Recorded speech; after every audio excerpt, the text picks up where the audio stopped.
Here's every way that I make money on this giant 6-bedroom, 4-bathroom duplex. This was actually one of the very first properties that I renovated on this channel 2 years ago. And it's been an amazing property for a lot of different reasons, which I'm gonna get into in this video. And some of those reasons have actually led me to think about selling it. I put it on the market just yesterday and I've already gotten 3 offers. In a future vlog, I'll break down each of those offers and how much money I would make on the sale of this property. But today I wanna take a look back and share with you guys how much money I've made in different ways since I bought it. This was a distressed duplex, and to better understand the numbers of what I bought it for and how much I renovated it for, I want to show you the before and after pictures. On the exterior, you can see that the roof was bad and there was also a lot of rot on the siding. And then on the interior, there was brown carpet, but it had been peed in so many times by the pets that lived there before I bought it that they had actually just ripped it up. So there was no flooring in any of the downstairs.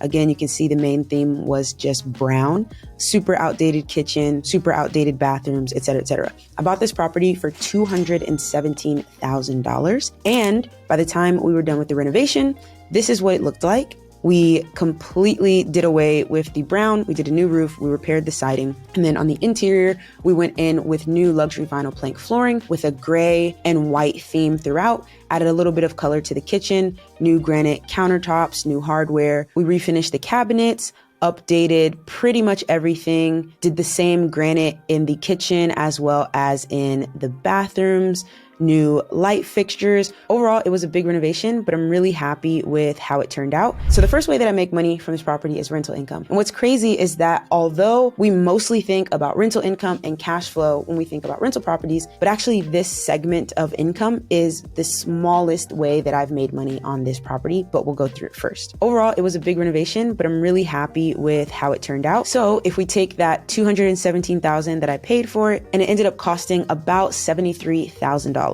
And that includes like all of my fees, right? So that includes the actual money we put into the property. It includes my holding costs for the utilities I had to pay while we were renovating it. It includes the interest that I had to pay on the hard money loan. All of those things go into that $73,000. So that means that I was about $290,000 into this property once the renovation was finished. And that wasn't all money out of my own pocket. I used a hard money loan for the majority of that $290,000. And I will put a link in the description to a video talking about financing your deals. But in order to know how much I made on this property, we had to start with how much I spent. So I'm all in for $290,000, but the property appraised for $350,000. So immediately you can see that although I put $73,000 into the property, it actually got me, if I do the $350,000 that it ended up being worth minus the $217,000 that I bought it for, I was able to get $133,000 worth of appreciation or increase in value of the property by only spending $72,000 actual dollars. But of course, now it's time for me to start making some money on the property. But the hard money loan needed to be paid back. It wasn't a long-term loan. So I did a cash out refinance to switch from that short-term hard money loan to a long-term 30-year mortgage.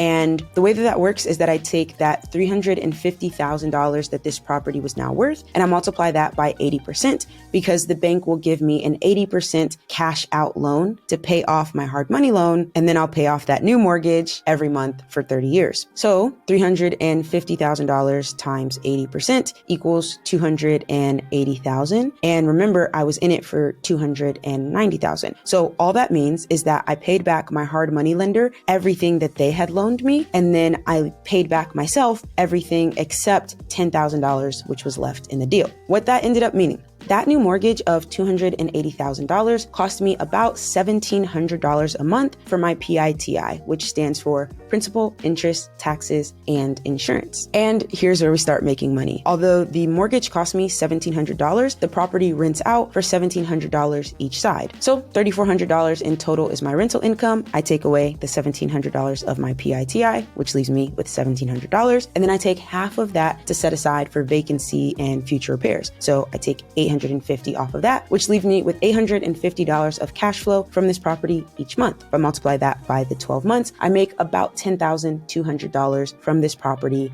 every year. But remember, at the beginning, I left in $10,000 of my own money actually in the deal. So the first year that I owned this property basically paid myself back that initial $10,000. Then the second year that I owned the property, I made $10,000. So I'm up $10,000 on this property after owning it for 2 years in terms of rental income. But again, this is actually the smallest way that I make money on this property, even though when we think of rental properties, we think of cash flow. Now, the second way that I've made money on this property is through loan pay down. Like I said, when I started renting out the property, my mortgage balance was about $280,000. It's now down to about $265,000. So my tenant's rental income has not only made me that $10,000 of cash flow, it's also paid down my mortgage by $15,000, which I can count as an increase in my equity or my net worth. And there's another even bigger increase that I've had in my net worth from this property, and that's through the appreciation. Well, today the property is listed for $375,000. If I take that value today of $375,000 and I subtract it from my initial mortgage, which was the $280,000, I've had an increase above that mortgage of $95,000. When we add that to the loan pay down amount of $15,000, we can see that owning this property has increased my net worth by $105,000 total. And also, something that I won't dig too deep into the numbers in this video is all of the value I've gotten in terms of taxes. So rental property income is not classified as earned income. So that $10,000 that I make per year on this property as rental income is taxed much less than if I made that same $10,000 from a job, from active or earned income. I've also been able to deduct the mortgage interest that I pay on my loan. I've been able to deduct that from my taxes. I've been able to deduct any operating expenses such as repairs or maintenance, and I've been able to depreciate the property as well. I know there's a lot of numbers in this video, but now you have a realistic look into what the numbers actually are behind owning a rental property. And if you need to learn more about the definitions of loan pay down and appreciation and depreciation, I made this video right here that'll teach you everything you need to know so that you can do this for yourself without getting scammed.